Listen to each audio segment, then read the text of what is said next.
Listo, mis hermanos.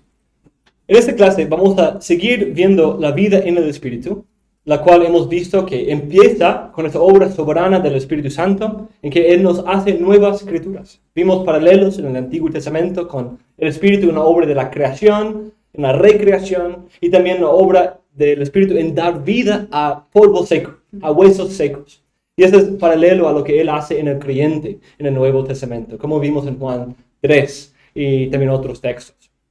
Y de ahí esa nueva naturaleza, nueva creación, también tiene una nueva identidad, como los amados por Dios, los que son llamados por Él, justificados por Él, redimidos por Cristo, santificados por el Espíritu, lavados por Él, y muchas otras cosas, ciudadanos celestiales, hijos de Dios, muchas otras gloriosas realidades.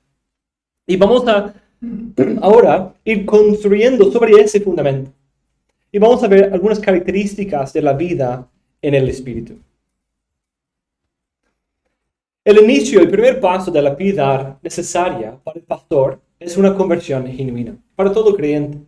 Pero esto no es meramente un requisito más para el pastor, sino es la verdadera fuente de la piedad del ministerio. No simplemente decimos, ok, para ser un pastor, para ser alguien que sirve en la iglesia, tengo que ser convertido. Entonces voy a confirmar que yo tenga esto y de ahí ya cumplo con ese requisito. Sino dependemos de eso. Todo fluye de ahí, todo se fundamenta sobre eso. Una persona inconversa no tiene la esperanza de una verdadera piedad, porque está vacía de ese poder en el Espíritu. Y no tiene el fundamento necesario para producirlo. Es que el hecho de que hemos sido amados, que nos lleva a amar. Es el hecho de que hemos sido perdonados, que nos lleva a perdonar. Es el hecho de ser recipientes de la redención de Cristo y su sacrificio, que nos sacrificamos por otros. Todo lo que hemos recibido en Cristo se evidencia, y no de otra manera. Los que han sido regenerados tienen la esperanza que el Espíritu Santo va a seguir conformándonos a la imagen de Cristo, matando las fuerzas carnales que quedan y produciendo sus frutos en nosotros. Una vez que alguien haya sido regenerado, el Espíritu no lo deja para averiguar el misterio de la piedad a solas, sino sigue en él, morando en él y iniciando ese proceso de santificación. Lo que distingue al pastor de la congregación en cuanto a los requisitos del ministerio no es que él haya completado o llevado a su fin el proceso de la santificación y esta vida en el Espíritu en su perfección, sino simplemente un nivel de madurez. Un nivel de experiencia y madurez en ese proceso, no perfección. Pero el pastor debe siempre recordar que aún después de entrar al ministerio, estar en el ministerio por 30 años, sigue siendo en ese proceso. Sigue en necesidad de la obra continua del Espíritu Santo en su vida. Un texto clave que describe la obra del Espíritu y cómo es la vida guiada por el Espíritu, la vida en el Espíritu y vivir conforme al Espíritu, es Romanos capítulo 8. Romanos capítulo 8 habla de la gloria de esa realidad. Y en esta clase vamos a ver algunas características de la vida en el Espíritu que nos presenta Romanos 8. Y de ahí en la clase siguiente vamos a ver algunas características que podemos derivar de otros textos también. En este texto vemos que el hombre natural está muerto debido a los pecados. Y así no puede agradar a Dios ni cumplir su ley. Pero debido a la obra de Cristo hay un gran cambio. En Cristo, por su justicia y su obra en nuestro lugar, ya no hay condenación. Estamos libres de la maldición y la muerte de la ley. Pero también debido a la obra de Cristo, el Espíritu Santo ha venido para habitar en los cristianos. Esto causa una resurrección. Como Cristo fue resucitado de entre los muertos, también el Espíritu Santo resucita a los pecadores muertos en sus delitos y pecados. Al ser resucitado de esta muerte espiritual, el cristiano empieza a vivir una vida genuina. Antes era solo la carne formada en forma de hombre, pero sin vida. Aunque movía y hablaba y actuaba, pero sin la vida para con Dios. Pero el Espíritu Santo viene y le hace completamente nuevo. Es obra de Cristo que nos justifica. Y gracias a su obra en nuestro lugar y nuestra unión con Él, el Espíritu viene a morar en nosotros. Esta vida en el Espíritu no es un privilegio especial para los supercristianos o solamente para los pastores, sino es la realidad de cada cristiano. Incluso no hay evidencia de que uno sea cristiano a menos que tenga esa morada del Espíritu en él. El Espíritu Santo es esencial para la vida cristiana, porque si uno no tiene al Espíritu, no es de Cristo, según ese texto. No hay dos clases de cristianos, los que tienen al Espíritu y los que no, como algunos dicen el día de hoy, ¿cierto? Los que han recibido el bautismo del Espíritu Santo y los que no. Sino todos los cristianos, si son cristianos, tienen al Espíritu. En este texto vemos varios aspectos. En primer lugar, vemos que la vida en el Espíritu es vida centrada en Cristo. Es vida en Cristo. La vida en el Espíritu es vida en Cristo. Después de ver que es una parte esencial de ser un cristiano y que es una vida verdadera semejante a una resurrección, debemos entender que la vida en el Espíritu es una vida centrada en Cristo. La realidad de que nuestra vida cristiana dependa y esté en el Espíritu Santo no es algo en lucha o en pelea o en contradicción con una vida dedicada a Cristo. El ser llenado del Espíritu Santo es también ser llenado de Cristo. El hecho de que el Espíritu more en nosotros y obre en nosotros hace que Cristo more en nosotros, según Efesios 3, 16 y 17. De hecho, hay una relación especial entre el Espíritu y Cristo, en que el texto puede hablar del Espíritu morando en el creyente, y también el versículo 10 habla de que Cristo está en nosotros, del Cristo o el Espíritu. Pues son dos personas de la Trinidad distintas, pero son unidas en una manera personal y armoniosa. Y el Espíritu nos lleva a Cristo y Cristo nos envía al Espíritu. Entonces no hay una lucha entre esas dos realidades, sino el estar en Cristo nos da al Espíritu. El estar lleno del Espíritu nos envía a Cristo. La vida en el Espíritu es parte de esas bendiciones espirituales que vienen a nosotros en Cristo. El Espíritu Santo es uno de los dones que Cristo nos ha dado, porque Él se humilló hasta la muerte en nuestro lugar y fue exaltado sobre todos los nombres en los cielos y en la tierra. Y el Señor, el Padre, le dio el derecho, el privilegio para poder dispensar de su Espíritu a su pueblo. La vida cristiana, desde su identidad hasta su poder para santificación y glorificación, fluye del hecho de que el cristiano esté unido a Cristo. Esa es la parte más básica de esa identidad que describimos. Yo soy unido a Cristo y en Él soy todo lo demás. En Cristo soy hijo adoptado. En Cristo soy llamado a una vocación altísima. En Cristo soy sellado con el Espíritu. En Cristo soy perdonado. En Cristo soy redimido. En Cristo soy elegido.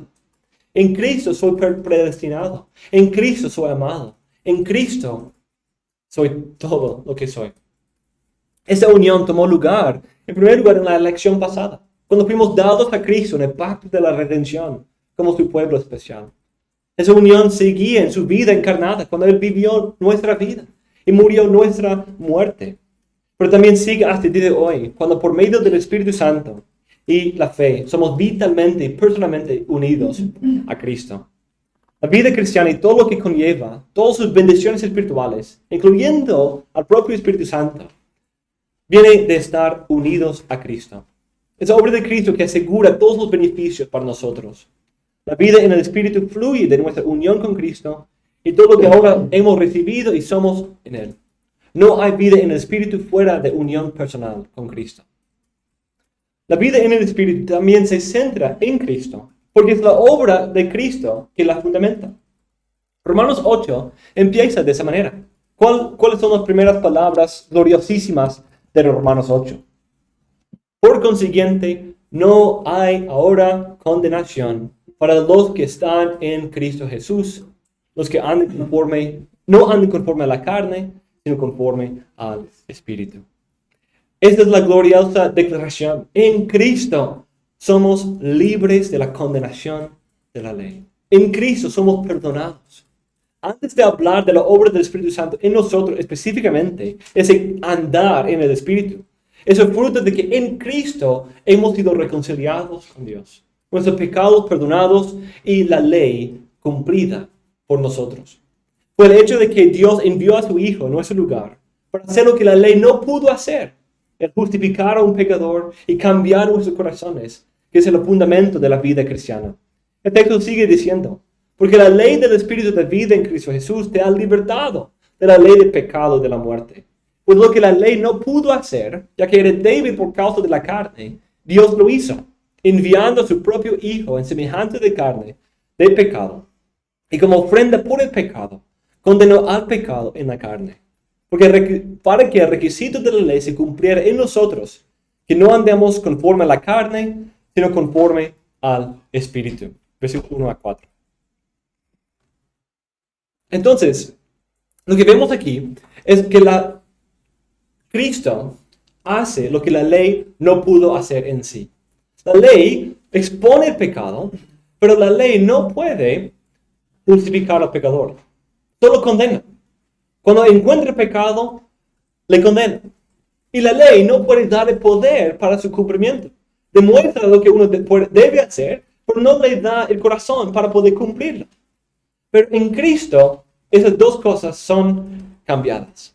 En Cristo, unidos a Él, hay justificación. Hay libertad de la condenación de la ley, porque Cristo cumplió la ley en nuestro lugar.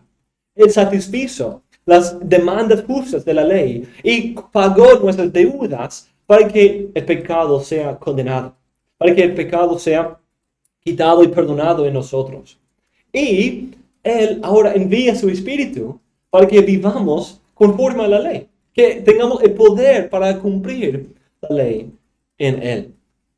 La vida en el Espíritu no cambia su atención de Cristo para buscar su justificación en sus obras. Sin embargo, la vida en el Espíritu es una vida de fe en Cristo, que disfruta de todas las bendiciones que fluyen de la unión con Él. Incluso sabe que esta presencia del Espíritu con nosotros hoy, como beneficio de la unión con Cristo, es una señal que las otras y mejores bendiciones están por venir. Finalmente, la vida en el Espíritu es centrada en Cristo, porque Cristo es el gran modelo conforme al cual el Espíritu nos está modelando. Podemos describirlo de esa manera. La vida cristiana es la obra de un gran pintor, que está pintando el retrato de un gran rey. El Espíritu es el pintor, Cristo es el rey y nosotros su retrato. Está obrando en nosotros para que el glorioso ejemplo, el retrato de Cristo en su vida terrenal, sea el modelo y patrón para nuestras vidas. El Espíritu Santo tiene la meta de llevarnos a la fe en Cristo, a poder amarle a Cristo y a reflejar a Cristo. Cuando el Espíritu hace su obra, empezamos a reflejar el amor, servicio, humildad, valentía, dominio propio y todo lo demás que vemos en Cristo. Entonces, la vida en el Espíritu no es una vida separada de Cristo, sino es una vida que glorifica a Cristo, que abraza a Cristo, que confía en Él por toda su salvación, porque ve en Cristo Dios haciendo lo que la ley en sí no pudo hacer, justificando a los pecadores. Pero en segundo lugar, Romanos 8 nos enseña que el Espíritu, que la vida en el Espíritu, es poder. Es una vida de poder. Esa es una de las partes de lo que la ley no pudo hacer, que Cristo hizo posible. La ley no pudo dar el poder para su propio cumplimiento. Pudo listar. Esas son las cosas que tienes que hacer. Tienes que obedecer aquí, aquí, y aquí, y aquí. Pero no pudo transformar el corazón. No pudo llenar de poder para su cumplimiento.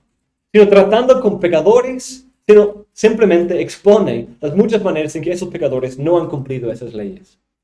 Tenía la autoridad para mandar y juzgar, pero no tenía el poder para cambiar los corazones de las personas, solo exponer lo que estaba en ellos. Y al exponer el pecado, la ley solo pudo matar y condenar. Pero la obra de Cristo y la venida del Espíritu para resucitarnos de nuestra muerte espiritual, no hay condenación para los que están en Cristo. Y hay ahora en el Espíritu poder y vida para cumplir la ley y para agradar a Dios. El hombre natural es esclavo de su carne, en la cual solo rompe la ley de Dios y no puede agradar a Dios. Pero por el Espíritu Santo, el cumplimiento justo de la ley se puede cumplir en su pueblo. Y Dios puede ser agradado por su pueblo, quien viven conforme al poder del Espíritu Santo. Es importante aclarar que este poder no se manifiesta en toda su plenitud en nosotros en esta vida para hacernos perfectos, pero sí se manifiesta en una conversión genuina y una vida progresivamente santificada. Romanos 7, justo antes de Romanos 8, es un capítulo bien discutido Porque siempre se acerca a este capítulo buscando la respuesta a la pregunta, ¿Pablo está hablando aquí como cristiano o como incrédulo? Veo aquí la deprobación total o la realidad de la guerra espiritual del creyente. ¿Qué estoy viendo aquí? Los que dicen que está hablando como incrédulo enfatizan el llamado a la santidad que el cristiano tiene, que él debe obedecer la ley. Y algunos incluso van al extremo de rechazar que sea él como cristiano, porque tienen un concepto de perfeccionismo cristiano. Otros, por el otro lado, dicen que está hablando como cristiano porque tratan de ver aquí un paralelo a Gálatas 5:17, que hablan de cómo la carne y el espíritu están en una pelea, en una guerra, el uno contra el otro. Pero yo creo que los dos pierden el punto a cierto punto. No está hablando de la vida del creyente o del incrédulo, pero está hablando de lo que produce una vida que busca obedecer la ley por medio de la ley. Una vida que busca agradar al Señor por medio de la ley. Si es un incrédulo o un creyente. Es alguien que está buscando la obediencia a través de la ley.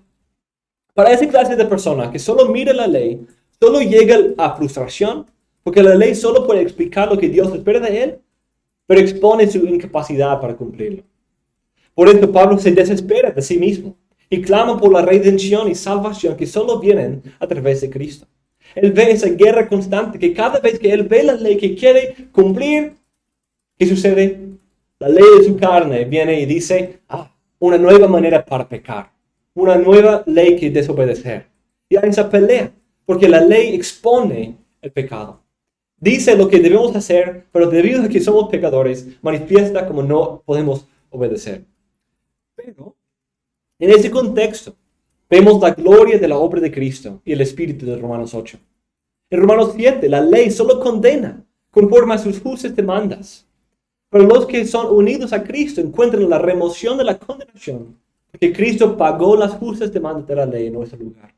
En Romanos 7, la persona que busca el poder para obedecer por la ley, todo se frustra porque ve más y más lo que ha hecho mal y sigue siendo tentado al pecado.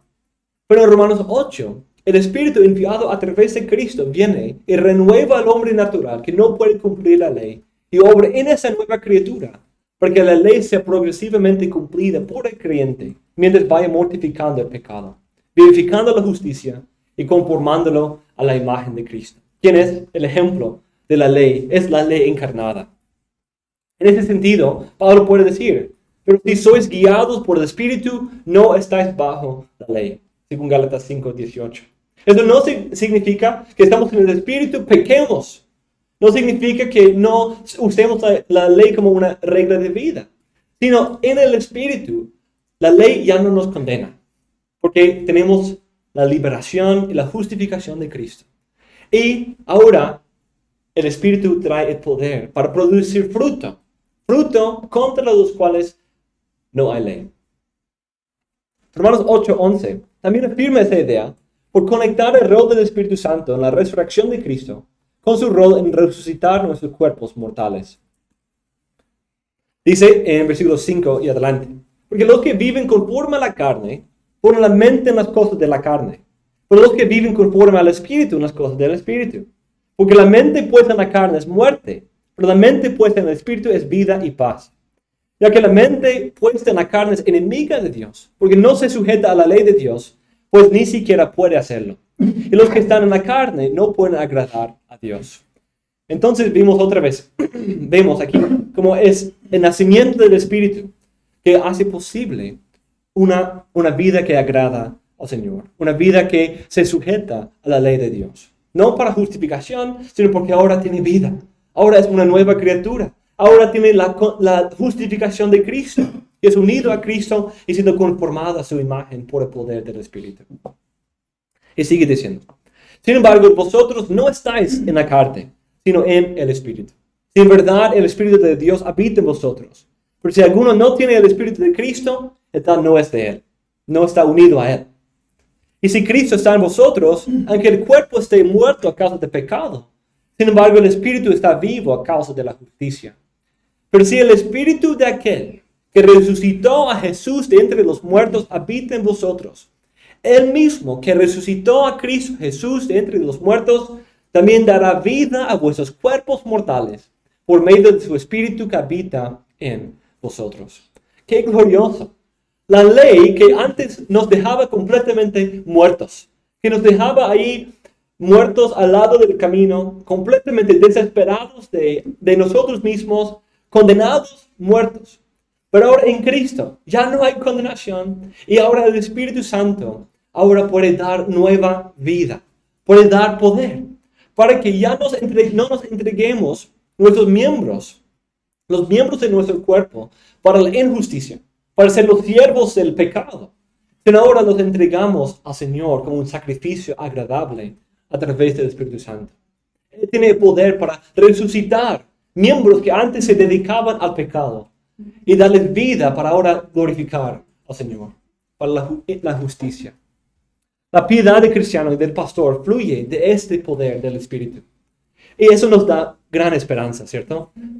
Cuando pensamos de la piedad y la vida en el Espíritu, como, ok, vamos a esforzarnos, vamos a retomar esas resoluciones que tomamos y estamos pensando solo de esa manera. ¿Qué sucede? Volvemos a la frustración del capítulo 7, diciendo, ¿quién me puede salvar de esto? ¿Quién me puede salvar de esta lucha constante que cada vez que la ley me enseña algo bueno, el pecado viene y me destruye? ¿Quién me puede salvar? Pero aquí vemos, pues Cristo te salvó de su culpa y el Espíritu te salva por su poder. El Espíritu te da poder para que ya seas santificado, para que puedas cumplir la ley que antes simplemente te frustraba. Entonces, la meta ahora no es ir y buscar en nuestras propias fuerzas, sino ir a Cristo, depender de Él y ver su obra a nuestro favor en el Evangelio. Y eso produce gran poder. Pedro también habla de esa realidad gloriosa en su segunda carta, a través de un conocimiento profundo y personal de Dios, de una fe puesta en sus maravillosas promesas. Dios nos ha dado todo cuanto concierne a la vida y la piedad. Habiendo recibido todo lo necesario para la vida y la piedad, Dios nos da la gracia y poder para ser partícipes de la naturaleza divina. ¡Wow! Nos hace nuevas criaturas y nos hace los hijos de Dios para que imitemos a aquel que nos ha llamado y que nos ha llenado de su poder y su gracia. Y ese poder obra en nosotros porque Dios es quien obra en vosotros, tanto el querer como el hacer para su beneplácito. Para que crezcamos en un abandono de la corrupción que hay en el mundo por causa de la concupiscencia y crezcamos en esas virtudes que son necesarias para una vida fructífera, para la gloria de Dios y para la confirmación de nuestro llamado. Él dice así, pues tu divino poder nos ha concedido todo cuanto concierne a la vida y la piedad. ¿De dónde es su fuente? Dios mismo. Viene de Dios, no de nosotros. ¿Mediante qué? Nuestros propios esfuerzos y todo eso. Mediante un verdadero conocimiento de Dios, de aquel que nos llamó por su gloria y excelencia. Un entendimiento de nuestra identidad, ¿cierto? Por medio de las cuales nos ha concedido sus preciosas y maravillosas promesas, a fin de que por ellas lleguéis a ser partícipes de la naturaleza divina, habiendo escapado la corrupción de que hay en el mundo por causa de la concupiscencia. Por esa razón también, obrando con toda diligencia. Ven, el compañerismo aquí. No es una vida pasiva, la vida en el Espíritu, sino es una vida llena del poder que viene de Dios. Una vida que obra, pero con el poder que da Dios por habernos encontrado con Él, tener comunión con Él y creer en sus promesas. Obrando con toda diligencia, añadir a vuestra fe virtud, y a la virtud conocimiento, a conocimiento dominio propio, a dominio propio perseverancia, a la perseverancia piedad, a la piedad fraternidad, a la fraternidad amor. Pues esas virtudes, al estar en vosotros y al abundar, no os dejarán ociosos ni estériles en el verdadero conocimiento de nuestro Señor Jesucristo. Ese aspecto de la vida en el Espíritu nos recuerda que la vida cristiana no se trata simplemente de un esfuerzo propio para ser mejores o ser obedientes. Esforzarnos en nuestras propias fuerzas por guardar la ley solo nos llevará a la misma frustración. Sin embargo, la vida en el Espíritu es una de comunión y conocimiento íntimo de Dios. Una fe en sus promesas en dependencia de su poder, que obre en nosotros para que nos esforcemos en su poder y conforme a su gracia y no en algo propio. Nos recuerda que desde su primer brote hasta el último fruto cosechado es la obra de gracia y poder en nosotros a través de su Espíritu. Además vemos otra vez el énfasis en que eso se fundamenta en nuestra identidad en Cristo. En versículo 9 sigue diciendo, porque el que carece de esas virtudes es ciego o corto de vista, habiendo olvidado la purificación de sus pecados pasados. Es decir, lo que hablábamos en el tiempo de preguntas anteriores. Se ha olvidado de su identidad. Se ha olvidado de quién es. Es alguien perdonado de sus pecados. Él es una nueva criatura, salvada por Cristo. Cuando uno falla en cumplir esas cosas, quizás debe considerar si ha perdido de vista la gloria del Evangelio, lo que Cristo ha hecho por él. El Evangelio es no solamente algo que nos entra en esa vida, en el Espíritu, es la guía constante y el poder, la fuente de poder para esta vida. En base a este poder, la vida en el Espíritu es un proceso de santificación.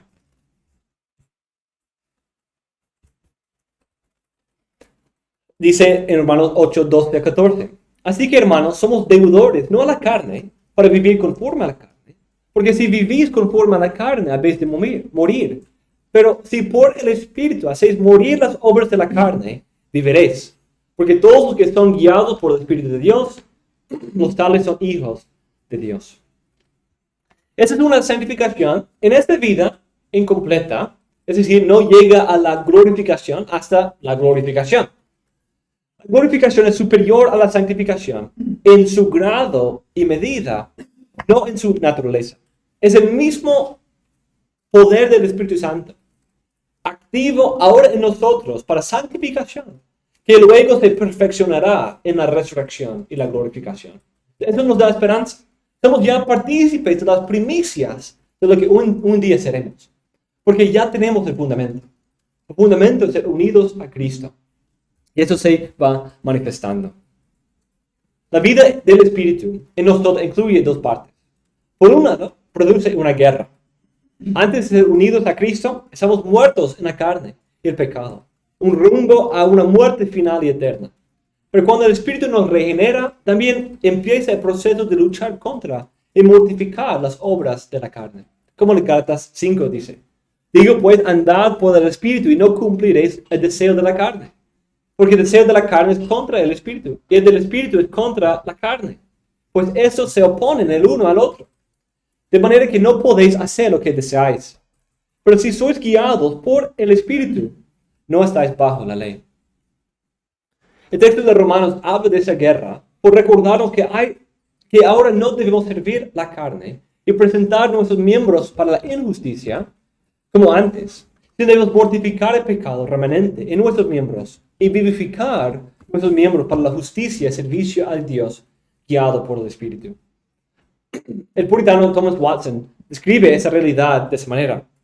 Dice, el Señor se complace en permitir que la presencia del pecado continúe para humillar a su pueblo, hacer que aprecie más a Cristo. Pero porque encontréis que las corrupciones se agiten, no os desensanéis, ni neguéis que el reino de la gracia haya entrado en vuestras almas. Que sintáis el pecado es una evidencia de vida espiritual. Que lloréis por el pecado, que son estas lágrimas, sino como el fruto del amor de Dios.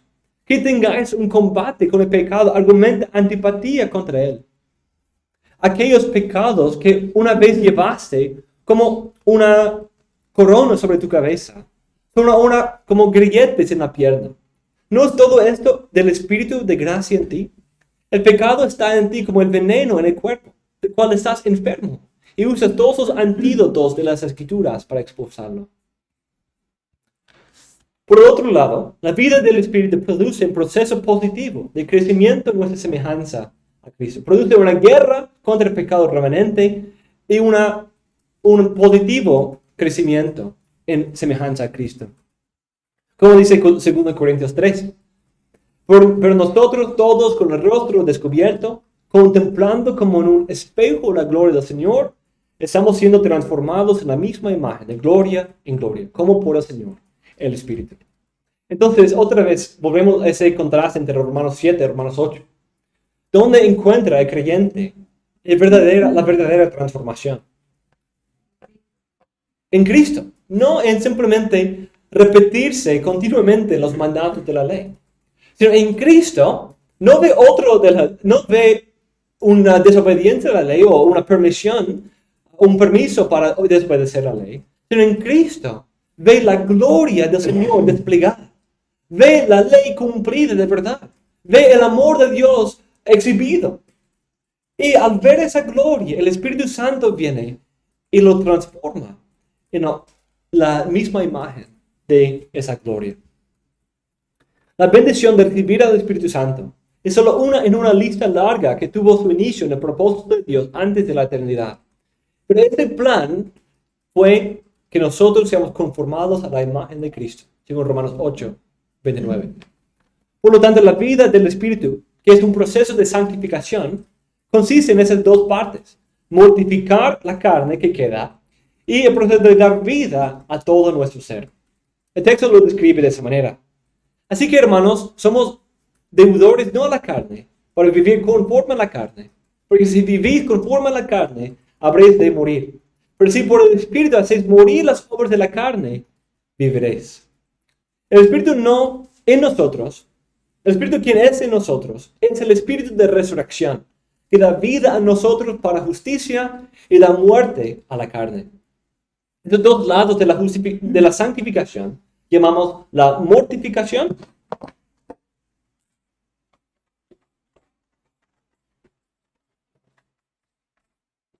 y la vivificación.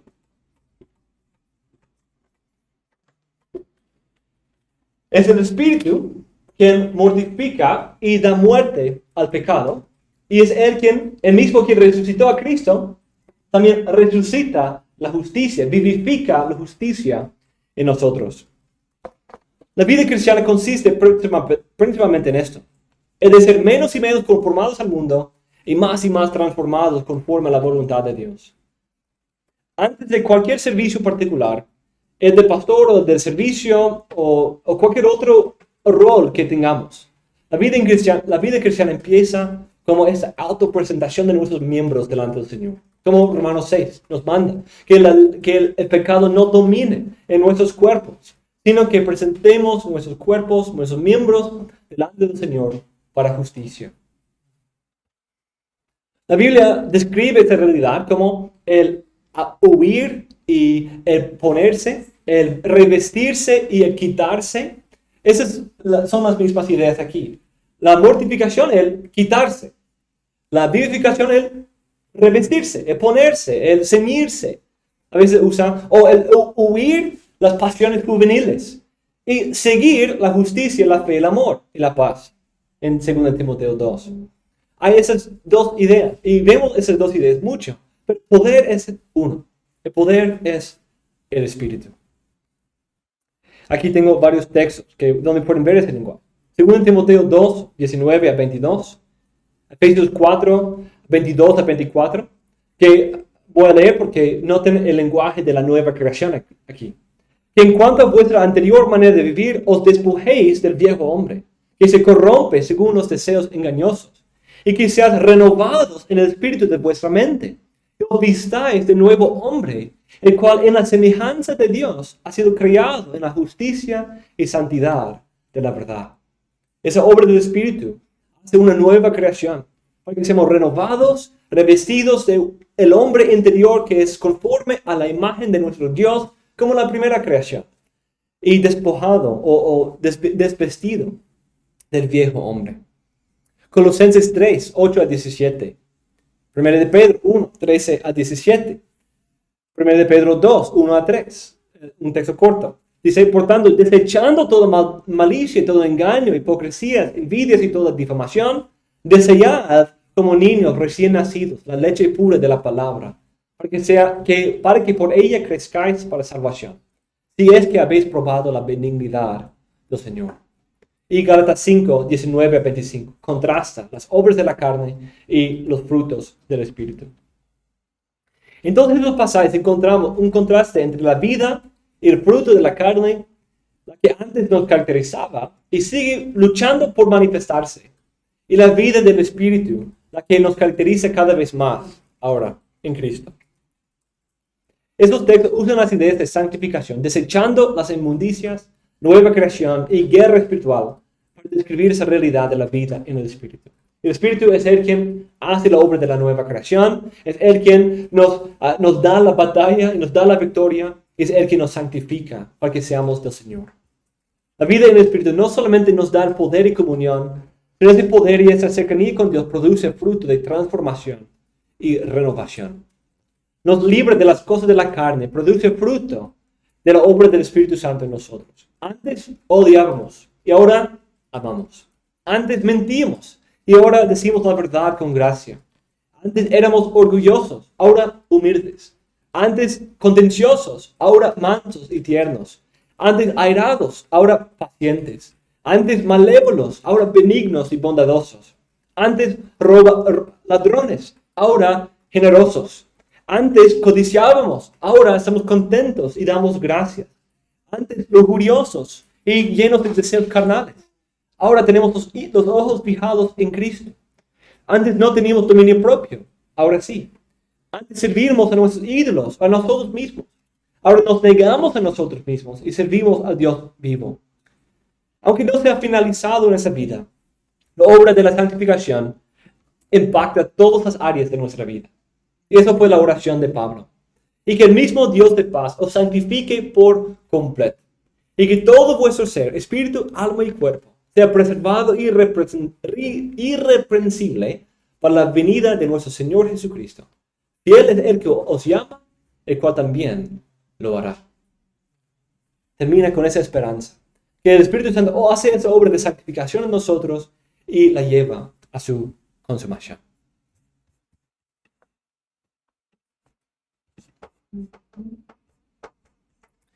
En cuarto lugar, hemos visto que la vida en el Espíritu es vida centrada en Cristo. Es una vida de poder. Es una vida de santificación. Y es una vida de comunión. Esto vemos en versículos 14 a 16. Todos los que son guiados por el Espíritu de Dios, los tales son hijos de Dios. Pues no habéis recibido un espíritu de esclavitud para volver otra vez al temor, sino que habéis recibido un espíritu de adopción como hijos, por el cual clamamos, Abba, Padre. El Espíritu mismo da testimonio a nuestro espíritu de que somos hijos de Dios. La piedad falsa carece precisamente en este punto. Carece de poder para un cambio genuino y es porque no fluye de cercanía con Dios. No fluye de ese testimonio interno del Espíritu Santo de que yo soy el Hijo de Dios. El Espíritu que obra en nosotros para clamar al Señor, Abba, Padre. Poder reconocer y invocar como Padre, el que es el juez de todo. Es a través del Espíritu que cultivamos y disfrutamos de esa comunión con Él. Es esta obra del Espíritu que hace que la palabra sea la voz de nuestro Padre a nosotros, para guiarnos, corregirnos y controlarnos. A través del Espíritu, cuando leemos la Biblia, escuchamos la voz de nuestro Padre. Escuchamos de su amor, escuchamos de su guía, escuchamos de su sabiduría y de su gracia. Es esa obra que hace que nuestro amor, humildad, paciencia, ternura, santidad sean genuinos, porque son una imitación de nuestro Padre. Es esta obra que hace que cada sermón sea en primer lugar un mensaje de Dios a nosotros, a mi alma, antes de que sea para los demás. Aaron Bavinck describe que eso es parte esencial de la vida de la teología calvinista, de la teología verdaderamente bíblica. Dice, el calvinismo no busca a Dios dentro de la criatura, como el paganismo. El calvinismo no aísla a Dios de la criatura, como el Islam. El calvinismo no postula entre Dios y la criatura una comunión mediada, como Roma. Más bien, el calvinismo proclama la idea exaltada de que Dios, quien se eleva en majestad por encima de toda criatura, sin embargo, a través de su Espíritu Santo, ejerce una comunión inmediata con esa criatura. Eso también pertenece al corazón y núcleo de la confesión calvinista de la predestinación. Comunión con Dios hasta la eternidad. Es decir, completamente imbuidos de su consejo de decreto. No hay otra clase de gracia que la que nos viene directamente de Dios. Y cada momento de la vida, toda nuestra existencia espiritual es llevada por Dios mismo. Todo hijo de Dios experimenta la comunión directa con Él y le sirve en toda su existencia. Nuestro Padre es el gran maestro de su negocio y nosotros somos sus criados y sus aprendices. Y tenemos el privilegio de trabajar junto con Él, ser sus colaboradores. Tenemos acceso a Él, confianza para con Él y recibimos la compasión de Él. Es el Espíritu que nos convence del amor del Padre por nosotros, porque ¿qué hace el Espíritu según Romanos 5? Derrama el amor del Padre en nuestros corazones. También es la presencia del Espíritu, que es el símbolo de nuestra comunión y cercanía perpetuas con Dios. Sabemos que tenemos comunión con Él porque su Espíritu mora en nosotros, dice 1 de Juan 3:24. El Espíritu es el que obra en nosotros, en nuestros propios espíritus, para que disfrutemos de la bendición de su amor y nos dé la confianza para con Él. Lo que nosotros queremos lograr en nuestro ministerio es que otros sean llevados a este nivel de comunión con Él. Esa comunión presente es, de hecho, solo la muestra y las arras de la comunión que un día disfrutaremos con Él. Cristo mismo no quiso solamente el nivel de comunión que ahora disfrutamos, sino Él oró: Padre, quiero que los que me has dado estén también conmigo donde yo estoy, para que vean mi gloria, la gloria que me has dado, porque me has amado desde antes de la fundación del mundo. La vida en el Espíritu es una de comunión, porque Dios ahora en el Espíritu se encuentra con nosotros y nos acerca hacia Él. Pero también a través del Espíritu nos está proclamando: los estoy guardando para que entren en mi gloria. Los estoy preservando para que un día estén junto a mí, para que estén en mi presencia, vean mi gloria y disfruten de la herencia que yo he guardado para ustedes como mis hijos. Y eso es lo que Él nos proclama en las arras del Espíritu Santo. Eso nos lleva al último punto en esta clase. La vida en el Espíritu es uno de consuelo y esperanza. Es el Espíritu que nos convence que nada puede separarnos del amor de nuestro Padre, que ha sido sellado en nosotros por la obra de Cristo. Eso significa que en medio de cualquier circunstancia, como Pablo luego va a listar, pestilencia, espada, muerte, ataques de los demonios, nada puede separarnos de su amor, porque es el Espíritu Santo quien es el sello de nuestra preservación y las arras de nuestra herencia futura. El título que Cristo mismo le dio al Espíritu Santo, ¿qué fue? Consolador. El Consolador.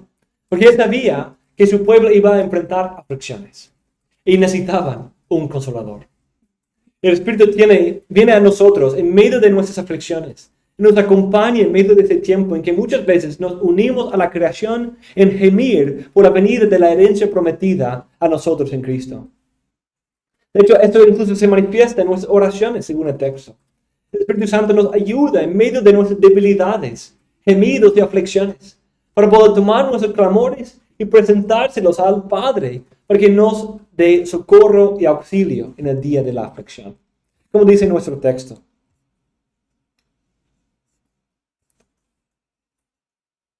El Espíritu mismo da testimonio a nuestro espíritu de que somos hijos de Dios. Y si hijos, también herederos. Herederos de Dios, coherederos con Cristo, si en verdad padecemos con Él, a fin de que también seamos glorificados con Él. Pues considero que los sufrimientos de este tiempo presente no son dignos de ser comparados con la gloria que nos ha de ser revelada. Porque el anhelo profundo de la creación es aguardar ansiosamente la revelación de los hijos de Dios. Porque la creación fue sometida a la vanidad, no de su propia voluntad, sino por causa de aquel que la sometió, en la esperanza de que la creación misma será también liberada de la esclavitud, de la corrupción a la libertad de la gloria de los hijos de Dios. Pues sabemos que la creación entera aún gime y sufre dolores de parto hasta ahora. Y no solo ella, sino que también nosotros mismos, que tenemos las primicias del Espíritu, aún nosotros mismos gemimos en nuestro interior, aguardando ansiosamente la adopción como hijos, la redención de nuestro cuerpo. Porque en esperanza hemos sido salvados. Por la esperanza que se ve no es esperanza. Pues ¿por qué esperar lo que uno ve? Pero si esperamos lo que no vemos, con paciencia lo aguardamos. La vida de cristiano en el Espíritu no es una vida en que uno siempre está feliz y no reconoce la tristeza del mundo. Sino es una vida que puede encontrar esperanza y consuelo en medio de esas dificultades. Porque tiene las premisas del Espíritu. Pero no es siempre de felicidad porque reconoce que es solo las primicias. Y sigue en medio de esa creación que está gimiendo. Y nosotros junto con ellos gemimos porque queremos la cosecha completa. Aguardamos la redención completa de nuestros cuerpos, de esa creación que sea recreada y nosotros con ella, porque nuestra salvación ahora es esperanza. Una esperanza es algo que aguarda lo que no puede ver. Ahora quizás nos esté diciendo que no es así, pero esperamos y aguardamos, porque a través del Espíritu nos da testimonio en nuestros espíritus, a través de su palabra, que somos hijos, y siendo hijos somos herederos. Tenemos una herencia que será mucho superior, supremamente superior a lo que hoy experimentamos. Nos da consuelo en medio de las aflicciones por asegurarnos del amor de Dios y de su preservación de nosotros, y de que esas cosas suceden para nuestro bien y por su intercesión a nuestro favor en oración, pero también nos da esperanza. El Espíritu más frecuentemente se conecta con esa realidad. Él es las arras de nuestra redención final. Su presencia en nosotros es la proclamación y el primer pago de Dios, diciendo: soy fiel para pagar. Soy fiel para darte lo que te he prometido. Mira, aquí es el primer pago. Aquí es el depósito, la garantía que yo te voy a dar todo. Todo lo que te he prometido te va a llegar. Aquí es la certeza. Aquí es el garante. Y si hijos, también herederos. Debido a que el Espíritu Santo nos convence de ser los hijos de Dios, nos asegura de que como hijos recibiremos la herencia. Un puritano, Louis Bailey, quien escribió un libro que se llama La piedad práctica, o La práctica de la piedad, perdón. Fue un libro instrumental en la conversión de John Bunyan. Uno de los 2 libros que fueron dados a él como el pago en su matrimonio. Él dice así: en efecto, Dios es ahora todo en todo para nosotros, por medios y en pequeña medida, hablando de la experiencia ahora. Pero en el cielo, Dios mismo, inmediatamente, en plenitud de medida, sin todos sus medios, será para nosotros todas las cosas buenas que nuestras almas y cuerpos pueden desear o anhelar. Él mismo será salvación y alegría para nuestras almas, vida y salud para nuestros cuerpos, belleza para nuestros ojos, música para nuestros oídos, miel para nuestras bocas, perfume para nuestras narices, luz para nuestros entendimientos, contentamiento para nuestras voluntades y deleite para nuestros corazones. Ahora disfrutamos de Dios a través de su creación, pero luego tendremos a Dios mismo. Pablo también dice lo siguiente: y el Dios de la esperanza os llene de todo gozo y paz en el creer, para que abundéis en esperanza por el poder del Espíritu Santo. El poder del Espíritu Santo trae vida, resurrección, mortificación del pecado, santificación y luego la glorificación. Y para el día de hoy, también nos da la esperanza de que el proceso que está llevando ahora se cumplirá en el día final de la resurrección. Cada cristiano necesita ese consuelo en las aflicciones y esa esperanza de que el proceso de santificación tiene un punto final. Va a llegar a su conclusión. El pecado no volverá a tener dominio sobre nosotros, porque nosotros ahora andamos en el Espíritu. Y Él es las arras de que el último pecado en nosotros será mortificado. Nuestras almas y cuerpos serán completamente santificados en el día final, para de allí presentarnos como una novia sin mancha o arruga delante de Cristo, nuestro marido y nuestro Salvador. Y con esto, mis hermanos, cerramos esa tercera clase y vamos a ver si hay algunas preguntas.